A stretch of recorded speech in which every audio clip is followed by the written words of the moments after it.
Thanks for the introduction. I'll just start out by saying our company name has actually changed in the last week. We used to be Avencia, we're now called Avencia.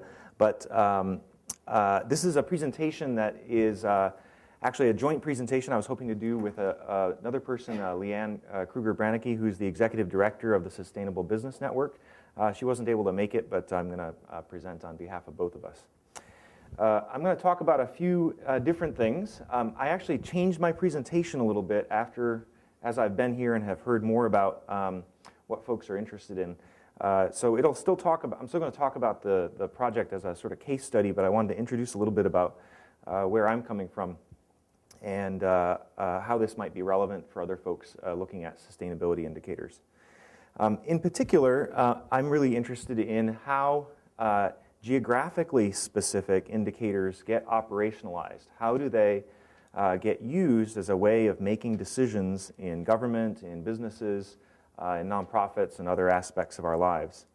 I'm going to talk in particular about a project related to geographic prioritization, trying to pick a particular site within a geographic region for some sort of purpose. And I'm going to talk a little bit about a business siting application for Philadelphia, but this could actually be applied to a lot of different contexts. And I'll talk a little bit about this as a case study, and then show some other technology that we've been working on with the Sustainable Business Network. So why geography? How many people here know what Geographic Information Systems, or GIS, is? So about half of you. So you guys are probably sold, but I'll talk a little bit about why would we look at things this particular way. Most data that we have, whether in our businesses or in our communities or government, often has a geographic component to it. And the places that we live in are really the locations in which we make decisions and need to be able to take action based on a set of information. And this process of not just having an indicator that tells us something, but actually lets us measure, observe, and then take action based on those indicators really requires, in many cases, a lot of geographic specificity. I'll show a few examples of what this might look like. We could look at a particular community and talk about the percent impervious surface that might be in that community. A rule of thumb that ecologists use is within a particular watershed, if you have more than 20% impervious surface, you've got too much and you start to see ecosystem breakdown and damage to the water.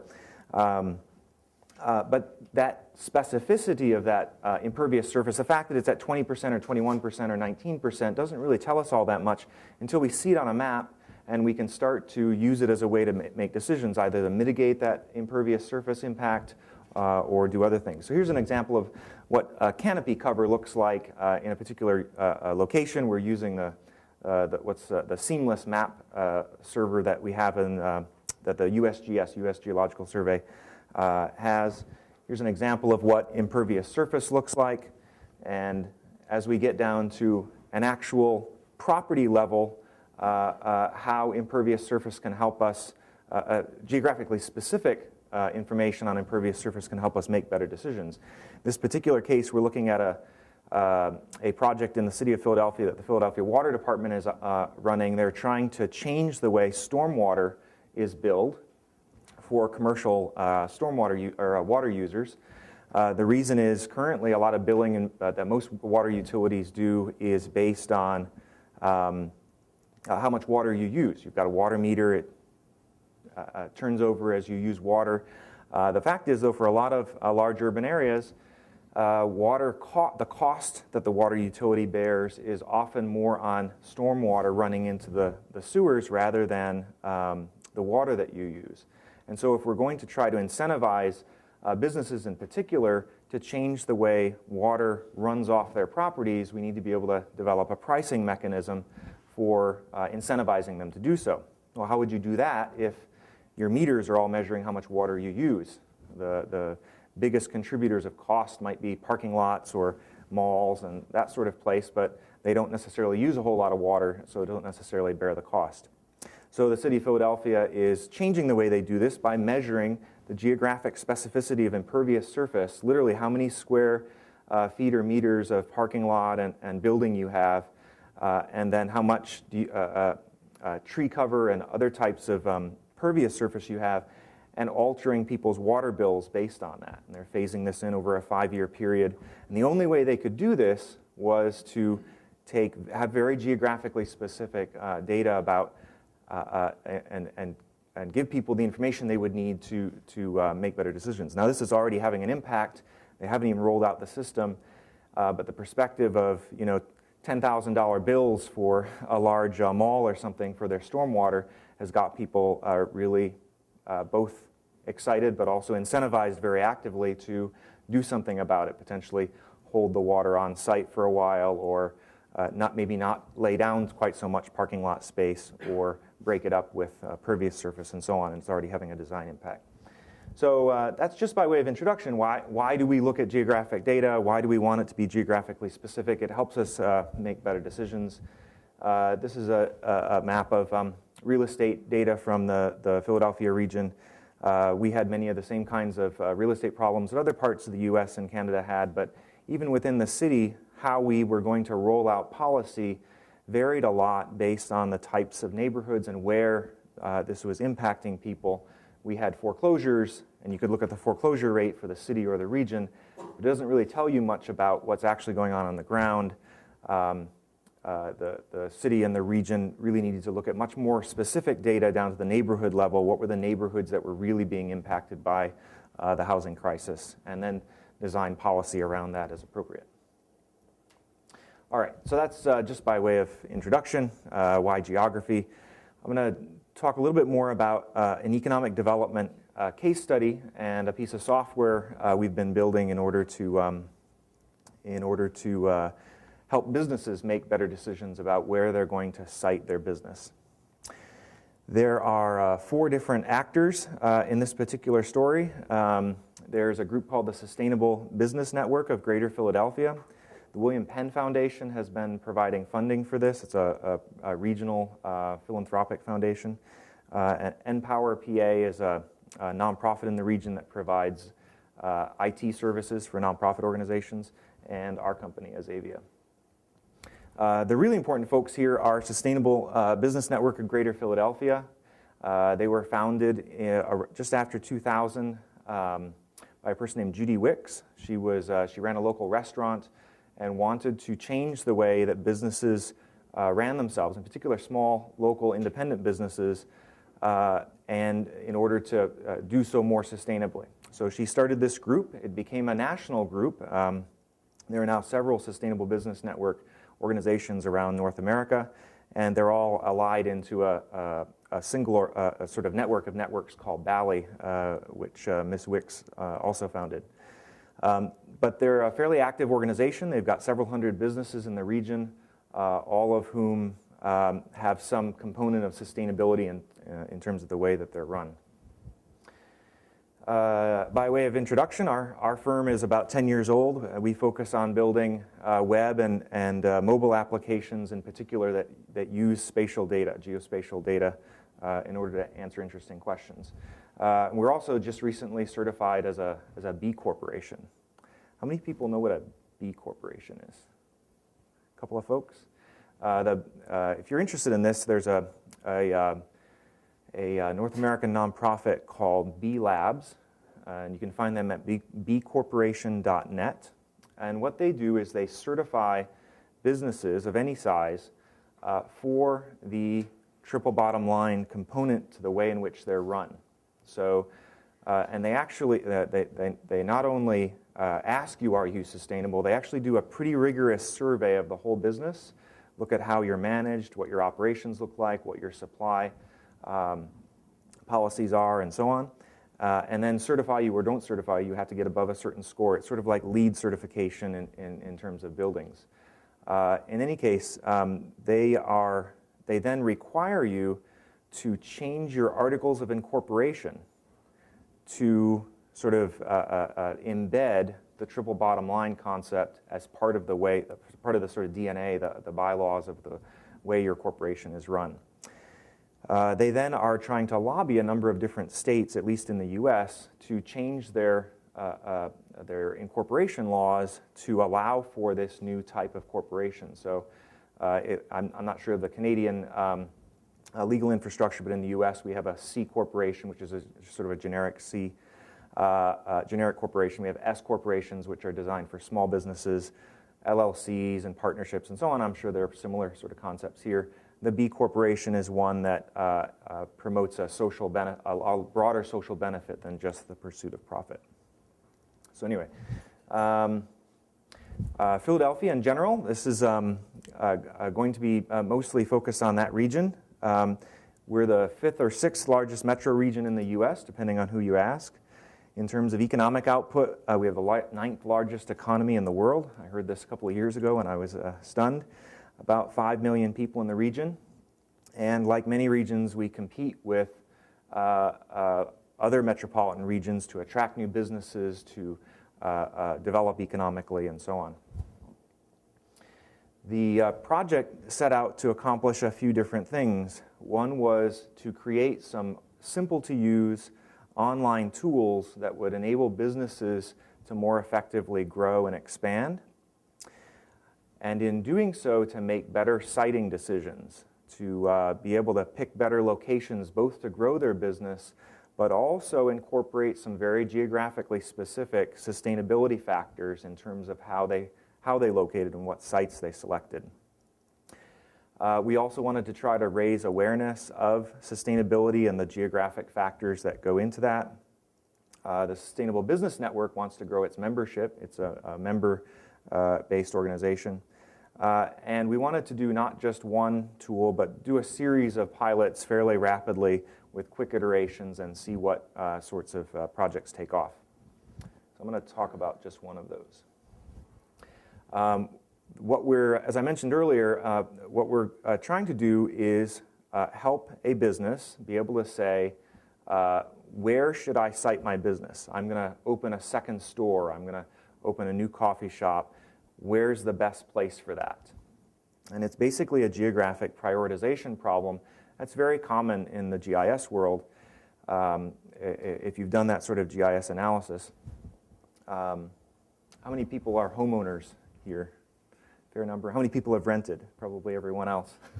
So this will be something that's fairly familiar to you. If we take the process of buying a home or choosing a neighborhood that we're going to rent an apartment in, there are a lot of different factors that might go into that.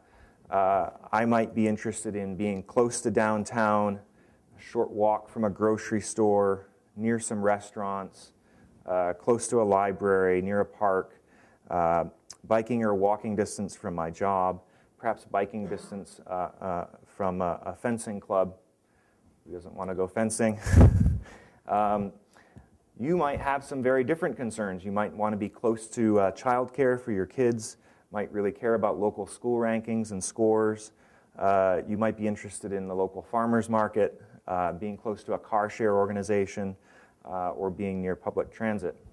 Long and short of it is, these are all different. For each of us have different sort of priorities. Each of us consider different factors when we're going to pick a home, pick an apartment, or site a business. And this is kind of a typical GIS type application. And in this process, you'd go out and you'd gather up a bunch of data that correspond to the factors that you're interested in. You might then weight those factors, and you might then produce some sort of a priority map that would go along with this.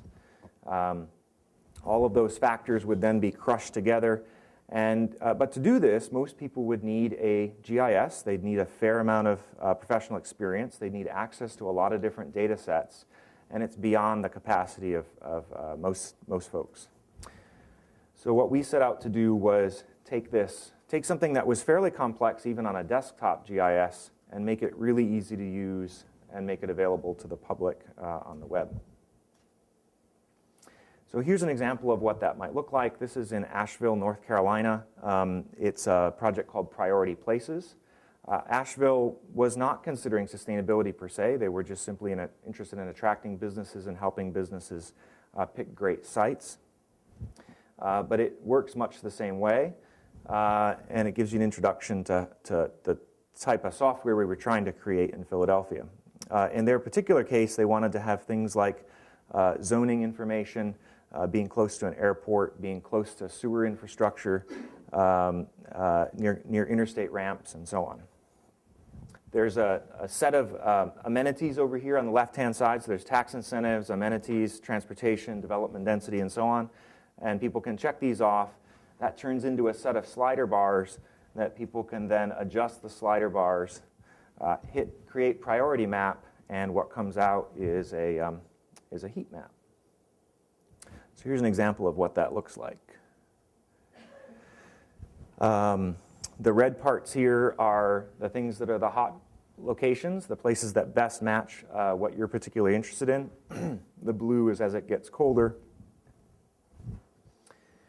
And as we zoom into a location, this particular place had property data, and they had down to the parcel level, and people could click on the parcels, see information about the particular property, and then pull up demographic information, so they could request particular demographic profiles based on that location, housing, a market profile, services and goods expenditure, and so on. Here's what those look like. Some of the other things that people had wanted to see were the ability to switch the color ramps, to be able to adjust the transparency of the views so that you could see through to different types of data.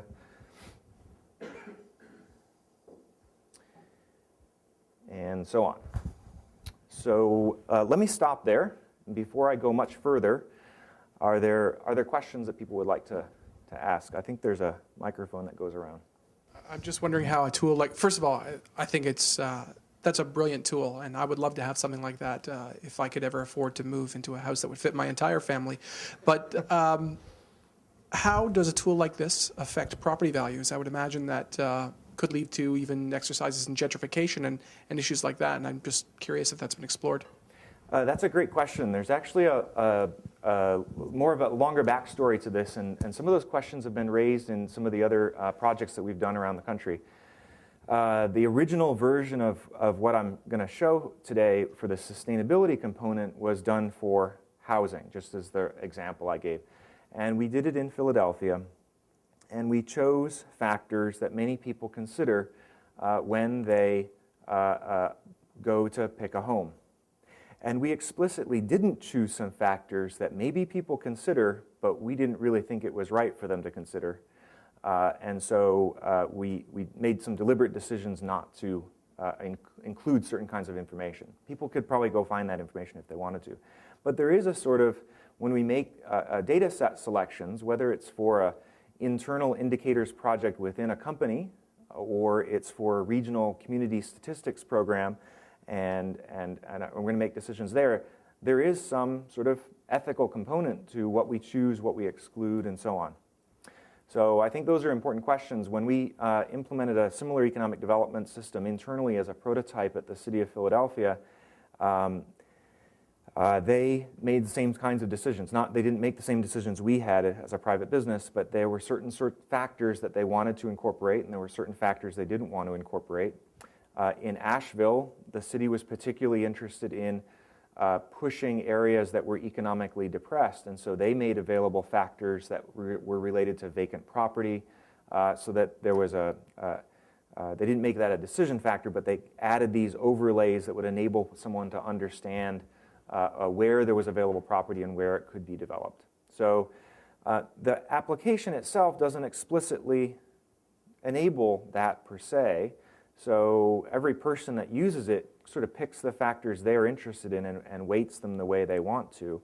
And what's interesting is that you actually get some surprising results that come out. So when we built this original housing application, and it was after I had already found a house and I was beyond that stage, but I actually went back and looked at some of the factors that my wife and I had considered, and we found some neighborhoods that we wouldn't have otherwise considered. They had many of the factors we thought were important, and sort of exposed us to some surprises. So I think there's also that aspect as well of letting the data enable us to defy our preconceptions.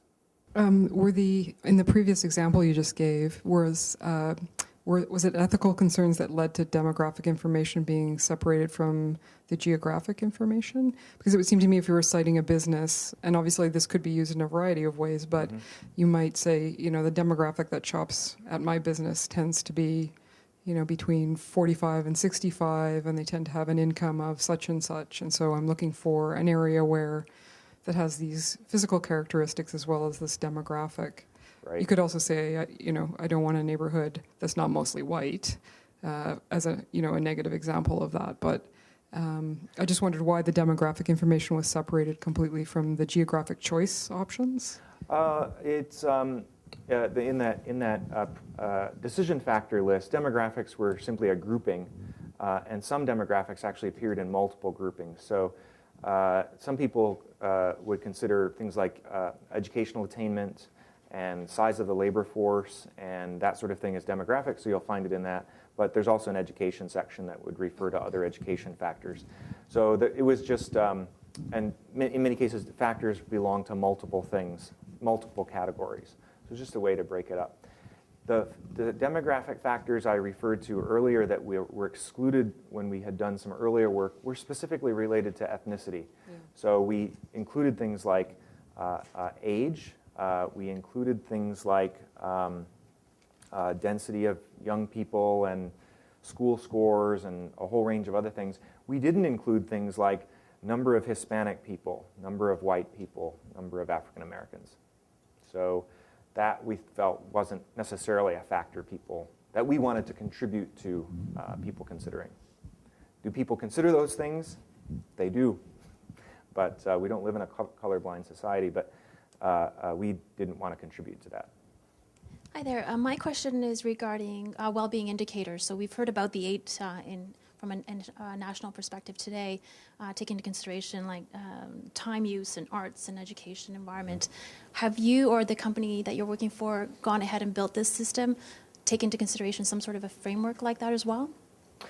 We haven't built a common framework that all of the indicators fit within. Rather, what we've constructed is a system that, for whoever's implementing it, they can sort of pour in whatever data they would want. So what the Sustainable Business Network in Philadelphia selected as a set of indicators, and I'll go into those in a little more detail later, was very different from what the city of Asheville selected. And the community simply had different concerns on their minds, and so the software infrastructure that I'll talk about in a little more detail can basically take any geographically explicit data set and enable you to combine it with any other and have it come out with some sort of a common set of numbers. I'm wondering if the input variables that I have to choose from are going to come up for me as a user so I don't overlook certain areas. We don't force particular weightings or particular groupings on people. What we do enable folks to do is pick particular scenarios. So, and those scenarios are pre-built and pre-weighted, and you can sort of take advantage of those. And we drop you into an example when you start using the application. So, but the factors that if you're running a business that's a retail business are going to be very different from if you're going to be citing a warehouse. A retail business is going to want foot traffic and perhaps parking and be close to a public transit perhaps. And maybe be considering lighting and other types of factors, as well as rent and so on. A warehouse business might be considering turning radiuses and being close to an interstate exit because you don't want to be pulling the trucks through an urban neighborhood. And so we don't force a particular framework on the decision-making process. Rather, we assemble a series of factors into different common business citing scenarios and also enable people to customize that, pick their own, and save those between sessions and adjust their own weights. But do we prevent someone from, saying, I want public transit to be a 5 on a scale of 0 to 5, and car share to be a 1 because I don't care about car share, or maybe I do, but I don't think it's important. We don't force that upon people. Can you do that, though, if you wanted to technically? There's no technical reason why we couldn't. That's a great question. And there are some scenarios in which we have done that in not using this software framework, but in other contexts. So, for example, we've done some work with land conservation organizations in the region that are interested in prioritizing where public open space or private open space is going to be conserved. And they want to do so based on a model that they have developed that includes 40 or 50 indicators. And that model has been developed in a way that precisely weights the relationship between each of the indicators. And they want a standard model to be used by everyone that's saying that they're using that particular model. And the software enables both capabilities. You probably, if you were going to fix all of the weights, you probably don't need a piece of software, though. You wouldn't need an interactive piece of software. You would simply show the result and enable people to interact with that result. And in this particular case, the Natural Lands Trust did that. They generated the map for the region of where the priorities were, and they then published that and enabled agencies to use it individually. Did you consider that data, for example, can be collected about the people searching in your database? Because for Google, it's much more interesting to see what people are searching for than what are the results. Did you consider participative delivery of data? So not one authority delivers the data, but people themselves. Did you consider scenarios? So those are great questions. Let me see if I can remember all of them as I step through them. Did we consider tracking what people are doing? That's actually of great interest to the economic development agencies we've been working with. And so the software does keep track of what weights people incorporate and and then that can be subsequently analyzed. What are the most common decision factors people are looking at? What are the most common weights? One of the things that the economic development organizations really want to do is be able to then talk to the businesses and get in touch with them. So they're not only tracking how it's used, they also enable people to register and request additional help from the Economic Development Agency. So that is the first question. The software doesn't interactively display those results, and we don't feed that back to end users. From a privacy perspective, that didn't seem very fair. The second one was how might we enable the public to actually not just take this canonical set of indicators, but be able to input their own information. And aside from starting a business, there are a lot of scenarios where we might want to do that anyway. If we go back to the housing scenario, the system doesn't know where my wife works or where my kid goes to daycare or anything else. It would be nice if I could enter a series of locations, choose the proximity to those locations as one of my weights and one of my factors, and weight that at whatever level I'm going to relative to the others, and then be able to generate results based on that. So that seems like a really compelling capability. We haven't built it yet, but it's in our backlog of things we'd like to do.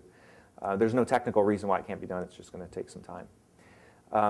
In a business siting scenario, you might be concerned with where your competitors are or where your existing businesses are. So you might want to upload a list of your own addresses, calculate proximity from each of those as a sort of surface, and then weight that negatively because you don't want to cite your next business close to any of your existing ones. Or the opposite scenario, depending on your business model and your business strategy, you may want to be close to your competitors or far away from your competitors. So those would be some other scenarios where you might want to input your own data. So the current prototype that we've built for the Sustainable Business Network doesn't support that, but that's something that people have asked about before, and it's clearly a compelling capability. What was the third one? It was the third one. Okay. Scenarios. All right. Scenarios. And scenarios are built in as groupings, pre-existing groupings of indicators that apply to different situations. So I'm going to go into a little more detail about actually how this works. It turns out this was not an easy technical thing to get done. The way this works, and if you think about the data sets that might go into this, not only do they exist at different scales, but they have very different numeric ranges that they may have. And we need to be able to combine those in a common way and do so, if we're going to do it on the web, do so very rapidly. So how do we do that? Well, for any given decision factor that we took in, we took the region. I'm just showing Philadelphia here, but the application I'll show you later is actually 5 counties. And we basically broke up the region into a grid of cells, much smaller than what you're seeing here. And we experimented with different cell sizes from about 10 meters to about 100 meters, trying to get a trade-off between calculation speed and geographic specificity. But in any case, no larger than a cell being a half a block or less. So we broke the whole city up, or the region up, into a grid of cells.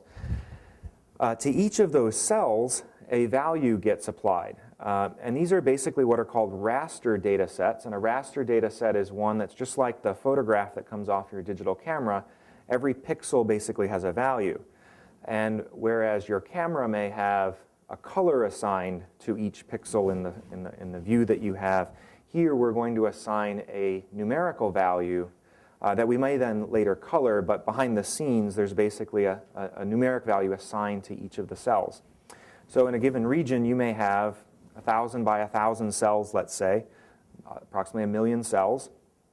And for each of those you may have a number from 0 to 100 specifying the particular value that you're interested in. In creating those, there are some judgment calls that end up being made. It's fairly straightforward if we're doing something as simple as proximity to a grocery store.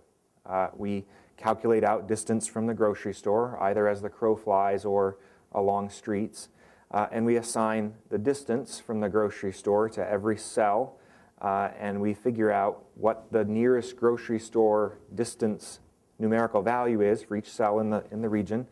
And then we simply say, break that up so it's a 0 to 100 scale. So we have a common scale, and that's the decision factor. For things like demographics, that may be more complicated. We may have very different distributions of the numeric values, and we may need to make some judgment calls about how we bin up and break up the classes in order to get a common scale with all of our other factors. So we break this up. We assign a cell value to each one of those. We could color those if we wanted to, but the color is arbitrary. Each cell in the system gets some sort of numeric value. And what this enables us to do by having a common set of cell sizes and cells across the whole city is we can take data organized by census tracts and mix it with data organized by zip codes and mix it with data organized down at the cell level, and have a common geographic reference system for working with all of our decision factors. So this is one of the strengths of basically pixelizing the whole region. So for each one of the decision factors I mentioned earlier, we create a new map layer. And then for each one of those, which all have different outputs, we're going to assign weights based on what the user is doing. Remember, they're going to move those slider bars left or right. And then we're going to smash all of those together into a final output that we're then going to recolor and rescale in order to get a nice heat map coming up. So here's another representation of what that might look like. This might be the input decision factor 1, 2, 3, 4. We apply weights to each one of those, smash all those together computationally, rescale it, and come out with a heat map that's useful to the end user. This is just a particular example of weights, but we actually enable the end user to pick the weights. So while the scenarios do preset some weights, they're basically a judgment call, and then the user basically can say slides the bar. Does the slider bar left or right to make a decision about. What I'm encapsulating here is basically what happens every time a user asks for a map. So we have million cells, million cells, million cells, million cells, weights. We combine them all together and we output this and generate the particular map. But which maps they choose and what weights they apply are really up to them. So it's different every time. So they're effectively creating their own composite index. They are effectively creating their own composite index. That's exactly right. At least in this particular situation. So we've got millions of cells. 1,000 by 1,000 cells for a whole region actually wouldn't be very many. So we may have many megapixels per map being combined all together with the weights and spitting out a map. When we started the project, it took about 10 to 15 seconds on a desktop computer, so offline. And we really wanted to make this work on the web. The whole point of this was to actually get the GIS out of the way, so we didn't need to have trained people gathering data, operating this complex piece of software. 10 to 15 second wait time for one user was probably unacceptable in terms of web time. Now, if you took then 3 and 5 or 100 simultaneous users and all of them getting queued up, the 100th person may be waiting an hour or more to see results, and that's really not going to fly in a web application. So we needed to do some of the things that make some of the contemporary applications we all work with, like Google, operate at the speed that they do. We basically needed to, we couldn't use this conventional tools that were available to us from a GIS. We basically had to invent some new approaches to doing this. And I won't get into this deeply because I'm sure most of the folks here aren't interested in a technical discussion, but long and short of it was we basically took the problem that we had, broke it up into lots of little chunks. So just as some of you may have run SETI at home or some of the other distributed computing efforts that people operate, we basically took those millions of pixels and lots of layers, broke them all up into little pieces, and then distributed them out to lots of little workers, basically little calculation workers, who all worked on a little piece, then reassembled the result and sent it back to the end user for display in the web browser. There are a lot of technical pieces that went into this, but that was sort of the long and short of how it works. And we took that time from about 15 to 20 seconds for one response to about 500 milliseconds, so a half a second, and also enabled us to be able to run many more simultaneous users. So far more successful user experience that came out of that. All right, so actual sustainability factors. What did we end up considering? We sat down with the Sustainable Business Network and the other partners on the project and developed a series of factors. Here are a few of them. Some of them were tax incentives by local municipalities, tax incentives that were designed to bring development into poorer areas of the city. We looked at things like commercial corridors, existing commercial corridors as an option, wanting to concentrate economic benefit into an area, as well as avoid sprawl. Being close to public transit was a big deal. We have both bus layers and subway layers and regional rail layers. We have 2 different car share systems in Philadelphia, one called Philly Car Share and one called Zip Car. They seem to be an important part of this. Being close to open space was, proximity to open space is another factor. We have a rich farmers market system in the region, and so we were able to gather data for all of those.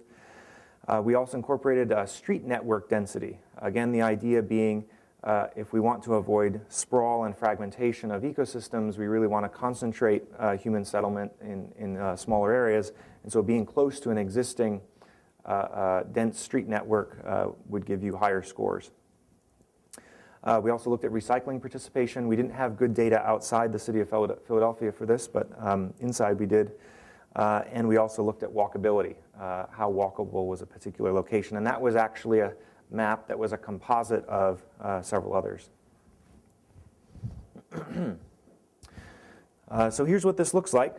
Just like the previous one I showed earlier that was more of a generic economic development tool, this is starts with a splash screen. Someone comes in and they can make a decision about do they want to take a tour of the application, do they want to create an account, or do they just want to sort of dive in and start using it. The factors here are pretty different from the city of Asheville, and they're just the ones I was going through earlier. Recycling rate, street density, street network density, being close to bus stops and car share locations, tax incentives, and so on. I see it as a huge opportunity for what it is that you've come up with, because a lot of companies are looking for that. How do we build the interactive tool? Mm-hmm. And also the second part, which is my question, is how updatable is the data in the back end? Because if people don't have to regenerate their report every 12 months, and instead it's just an ongoing evolution, mm-hmm. And then really just working with you perhaps every 12 months to reinvent the interface, I think that would be a real, just a giant leap. It's probably a great opportunity. We would probably get involved if there was a geospatial component. We're basically designers and geographers and software engineers that work with geospatial questions. And so we certainly work with businesses in that sort of a context, but we wouldn't necessarily, we'd do a bad job like crunching your financial data because we don't know financial data. I'm not talking about financial, I'm talking about, But yeah, some of them, and we don't know HR data, and we don't know, so that's like not our particular bailiwick. But you're probably right. There's a role out there for some entrepreneur to come up with a system that would do that. From a user interface perspective, that's the type of thing that we've done before for other folks. I think there was someone right behind you. Yeah, I'm just wondering again from where the actual data, the raw data is coming from. In some cases, you said, you've decided. I know here in Toronto, and there'd be other people who'd probably be able to answer that better than I would. But I understand there's a commitment made for all of the data from the city is going to be available open source on the web. Mm-hmm. And I don't know if does that limit? Is it the case in Philadelphia and Nashville? But outside of that, and gathering some of that data, where your fencing club is, that must be really difficult. It's a great question, and like any decision-making process that's informed by information, we're limited by the data that we have access to. It's at a very important limitation because it blinds us in many cases to factors that if we don't have data for a particular factor, we tend to just ignore it and say that it doesn't exist. Certainly from the analytical output, the missing data isn't there. In the Philadelphia case, the city of Philadelphia began giving away its data about 10 years ago. They were ahead of the curve in that sense. And certainly in the United States, we have a fairly long tradition of antagonism between the individual and the government, and that results in freedom of information and open records laws that are very, very strong in many states. And we have a Census Bureau and a USGS that basically have given away all the data for years. Other countries have come to different balances in terms of where cost gets assigned. A place like the United Kingdom has one of the best geospatial data sets of anywhere on the planet, but they sell it to everyone and it's not freely available, and that's why it's one of the best on the planet. So you end up with some policy trade-offs that go on there. In Philadelphia's case, they made a decision that it's an economically distressed area for many years, high unemployment. They want development. Anything they can do to put better data in people's hands is something they're going to want to support. So that's why they've been kind of out front in terms of opening up their GIS data, as well as many of their other data sets. Regionally, though, if I were to go to Chester County or Delaware County, the other outlying ring counties, they've generally been very closed. They sell their data and so on. So for this particular project, it was a prototype. We were doing it quickly. We had about 6 weeks to put it together. And we wanted to get something out there and start to get feedback. So we took readily available data sets, some of them national scale, some of them state scale, and some local. And in a few cases, we took ones that were only available in the city of Philadelphia, which happens to do things like track recycling rate and has good boundary data on where the tax incentive zones are and where the opportunity zones are and so on. So we were blessed with a fairly open system in that particular location. In the Asheville case, that data we were contracted with the Economic Development Agency in the city of Asheville, so they had all of their data and they made it all available for the project. Obviously, it was in their interest to do so. But Asheville, I don't think, gives away all its data. And other cities, at least in the U.S., have made different types of decisions there.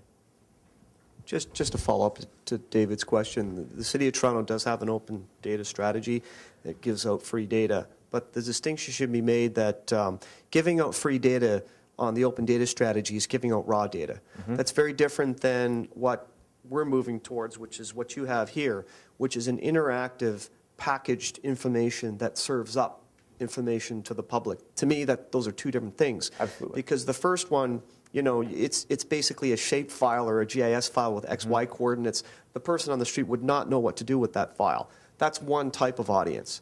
The other audience, which is more concerned of us, is the general public that just needs this type of interface in this application. I see that there's huge opportunities here for cities like Toronto, where we have a lot of we've been doing GIS for 20 years. Absolutely. But we haven't moved past our corporate IT people to make these applications available through the web in the user-friendly way that you have.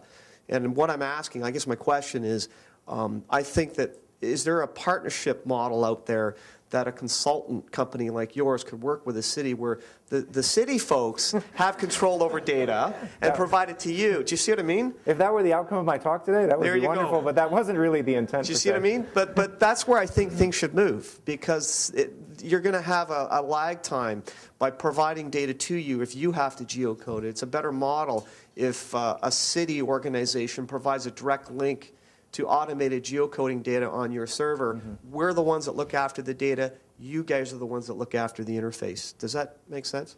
It totally makes sense, and there are a whole spectrum of models for how public institutions are trying to become more agile in terms of the way that they provide technology services and information services to the public. In this particular case, we would not have done this through the City of Philadelphia in 6 weeks. Right. We would be lucky to get Right. through the contracting process in 3 or 4 months. Public agencies have a lot of limitations in terms of how they operate that have to do with ethics and corruption and all kinds of things. It's a great system. I just have one quick question. How much? Oh, how much did this cost? This probably cost, as a prototype, it was about $25,000. If you were going to build it for a large municipality and you were going to implement it from scratch and you were going to go through a public vetting process, you'd have a lot more actors at the table. It'd be a lot more work, and getting something installed in a state or a large city IT infrastructure is a lot more expensive. You're probably talking about $75,000 to $150,000. $25,000 for you to take that data, drop it into this interface, and put it on the web. Yeah. And every municipality in North America has not signed up for this at $25,000. We'd probably charge more, though, if we were actually going to do it in a city infrastructure. Maybe not. Like I said, it would probably be about, depending on the size of the municipality and the complexity of the data sets they have, it'd probably be about $50 to $150 to get it put in place in a municipal infrastructure. But to speak to your earlier question, there are a lot of different models for doing this. One thing that New York and Washington, D.C. have had great success with in the recent past is by saying, here's all the data. We're going to give it to you for free. It's raw. Good luck with it. Have fun. But we're going to throw a contest, and we're going to give away $20,000 as a grand prize, and 10 to the second prize, and 5 to the third prize for the best darn application that uses our data.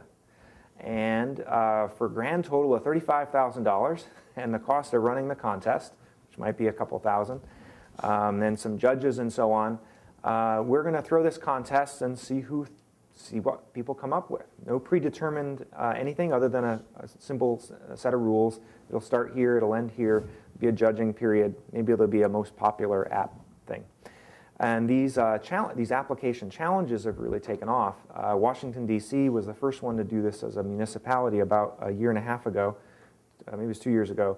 And they had like 85 application submissions. And these are basically, people did it for free. It was because it was interesting. It was access to data they hadn't seen before, and they were creating new tools.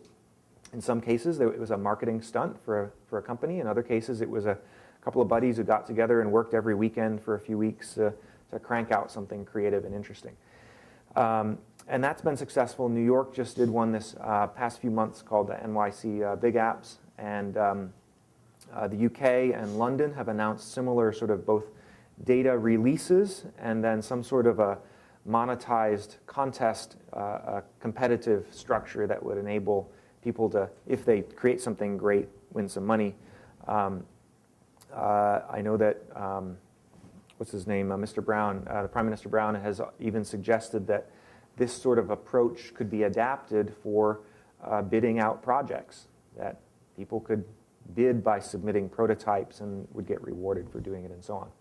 So I think there are a lot of ways to enable sort of public and private partnerships that sort of spread the risk, enable municipalities to sort of leverage the best of the private sector, which is fast, agility, creativity, and so on. At the same time, deliver some pretty good services that help people operate and live in the city more effectively. The cell size that we select is a very important decision in configuring and setting up each of the particular examples I've talked about here. In Asheville, it's around 15 meters. In some of the other examples I'll show you later, it's been 10 and 20 meters. In our original sort of real estate concept that has since gone by the wayside, it was about 1 block, which is about 500 feet, so maybe 150 meters. In this Sustainable Business Network project, I think we settled on about 60 meters. There are a few key questions that have to be balanced in doing this. One of them is, what is the scale of the decision-making process? In many cases, the decision factors we're talking about, the underlying data, is not necessarily at the parcel level. It may be at the block or the block group or even a tract level. And the business person who might use this, or the homeowner who might go by, is making a decision about what neighborhood to locate in, not necessarily what specific parcel they're going to try to buy, because they don't know what's available for sale until they've at least selected a neighborhood. So the scale of the decision-making process might be at the block or even a little bit large, several block level. In which case, there may be no reason to go smaller than 100 meters or 150 meters, because that's just excess processing time we'd have to, and as fast as we were able to make this, we don't really want to create work for ourselves. So that would be a reason for doing that approach. I'll show you an application a little bit later where we went much smaller, though. We went down to the 5 meters level, and the reason was the underlying data we were considering was sort of sidewalk scale, and the width of a sidewalk is going to be 10 to 20 feet in a city. And so we didn't want to lose the sidewalk pixels, and so we went down to the 5 meter level and figured out ways to overcome the fact that that increased our processing burden. It's a really good question, though. Now, that doesn't mean that we can't still throw in that parcel layer underneath if we have it and get very specific information, not at the pixel level, but the pixels let us get these hotspots. We can then zoom down into a particular hotspot and say, I'm interested in here, and then we can walk down the block and click on individual parcels and get more information about them. There's also an export feature. People sometimes want to see this within a 3D context, so we have leveraged a standard called KML that was developed by the folks that Google bought when they created Google Earth, a company called Keyhole. And what this enables us to do is take that heat map, whatever color palette we've assigned to it, export it to Google Earth, and then we get to see it. We can tilt it up in 3D and be able to show it that way. May actually have, I had one earlier. So here's an example of what that might look like. We've taken our heat map and we've laid that out over the city, and we can see the three-dimensional buildings coming through, provided Google has that data. So there's a series of color palettes there. You can do red to green, you can do green to blue, you can do monochromatic if you're bothered by the chromatic scale. And then there's a transparency slider that lets you adjust the color. This is an example of another sustainability-related application that uses the same underlying software infrastructure, but instead of for choosing a business, it's for assessing walkability. The project's called walkshed.org. It was internal R&D project by one of our staff. He was really interested in walkability and assessing walkability. And it sort of picks up where a project called walkscore.org left off. And WalkScore, how many people are familiar with WalkScore? Some folks. WalkScore is a project that started in Seattle and has since been taken to several cities in North America.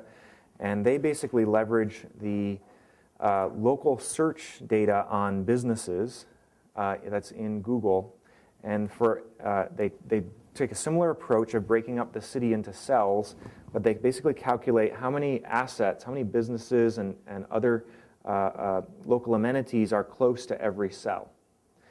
Now, they do that as the crow flies, sort of ignoring barriers. So for them, if there's an interstate in between two neighborhoods, that's still close. So they had a number of flaws to it. So what my colleague Aaron Ogle was trying to do was deal with the fact that our cities have a whole series of barriers that break them up, from rivers to highways and so on, and to assess the walkability of every given cell given its proximity to, as the person walks, not as the crow flies, to the amenities in that location. So and the other thing that WalkScore did was it basically took a standard weighted model and combined everything and sort of gave you a standard walk score for any given location. This does something very similar to the business citing. It lets any given user decide what amenities they want to be close to and decide what the standard is, and through selecting weights and so on, what the walkability metric is going to be. So here's an example of what that looks like. This has been, here's an example of that histogram down there. So we're starting to try to educate people about what those colors mean. We've rolled this out in Philadelphia and New York. It's kind of an R&D project. There isn't a client for it, but another application of the same concept. I mentioned earlier that the same approach has been applied to land conservation. Here's a regional green plan that had a whole series of decision factors that went into it. These were all pre-weighted, pre-smashed together, so no control to the end user, and got turned into a regional open space priorities map that was then used by this nonprofit organization, the Natural Lands Trust, to go to each municipality in the region and use it as the base from which they would develop an open space acquisition and preservation plan. So very similar approach, though. This has also been applied to public health. This was a project done by one of my colleagues around prioritizing, geographically prioritizing resources for lead abatement. In many older cities, certainly in the United States at least, we have childhood lead poisoning is a big problem, interferes with children's mental development and so on. It tends to be very geographically specific, though, to certain parts of the city that were built at certain times when lead paint was common. And there are a number of different factors that feed into this. There isn't enough money to go around to abate all of the problems. So where are we going to spend our limited resources? This was a model designed to try to work that out. So they looked at things like distance from major streets, proximity to density of vacant lots, with the similar output that generates a heat map that comes out. This is a similar type of concept applied to election campaigns. A prospective candidate has limited resources. They can't walk every street. They can't knock on every door. This very directly targets demographics. And the goal here is to help a candidate to, without hiring a lot of political consultants, be able to prioritize their canvassing work and other parts of what they do. So there are a few different, we have some future plans for this project.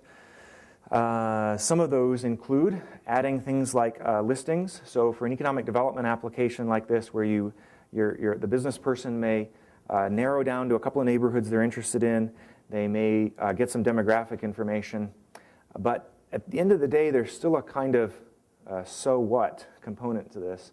The next step in the decision-making process is really to start to look at, well, what's available there. I may want to buy a house in this neighborhood, but if I don't know what's for sale, I'm not just going to go knock on doors and say, can I buy your house? I need another set of information that I'm going to need to have on top of my heat map that's going to say, well, here's what the market has available for you. So this ability to have commercial listings, both commercial lease and commercial for sale listings, seems pretty important. We'd also like to be able to let the end user not just show the heat map, but be able to say, to window out particular parts of it. So to be able to say, well, show me just the top 10%. Now limit that, draw a polygon around it. Now show me what's for lease in those locations. So that sort of filtering capability currently isn't in there. The ability to not just show something in Google Earth in 3D, but to be able to click on a location and see the photographic three-dimensional view in the Google Street View. The ability that was mentioned earlier to upload one's addresses, geocode them, turn that into a factor that then is part of your decision-making process, and that speaks to the user-generated factors as well. We've also been looking at some, and have done some preliminary designs for some mobile versions of this, so that as you're sort of walking down the street, you could pick the factors and then be able to see basically not a virtual reality view, but another way of sort of coding the place that you're walking down the street, so that your mobile phone could almost be a sort of tricorder telling you, how desirable are these particular locations as I'm walking or driving through them. And finally, we've had some interest in developing some collaboration capabilities, not just to be able to have an individual generate a plan, but if, let's say, in a planning process where, for example, a community would like to generate a location for the next best farmer's market. We don't do that in isolation as individuals. We probably would be doing that collaboratively as a group of people, and would want to be able to share our plans between users in the same system, so that I could make my plan based on my weights, and I could send it to you and say, check out my plan, what do you think? And he can say, that's a dumb plan. I don't think those are the important factors. These others are. And here's my plan. And then maybe submit that to a group and have people vote on it and so on. That sort of social collaboration is something that we don't have but anticipate would be desirable. Just want to acknowledge some of the folks that have contributed to this. I've bopped around with different organizations, even though I started out talking about this one sustainable business network project. But early on, the city of Philadelphia actually built this prototype that was an internal economic development application. It was never made available to the public, so we took that basic concept and we went to the U.S. Department of Agriculture. They gave us some early R&D funding to basically take this project that took 10 to 15 seconds to run every time it ran and really soup it up into something that was very, very fast. And they paid for basically the R&D work to get that done. And then most recently, the William Penn Foundation, which funded this particular prototype. Thank you for your questions. Are there other questions? Thanks very much.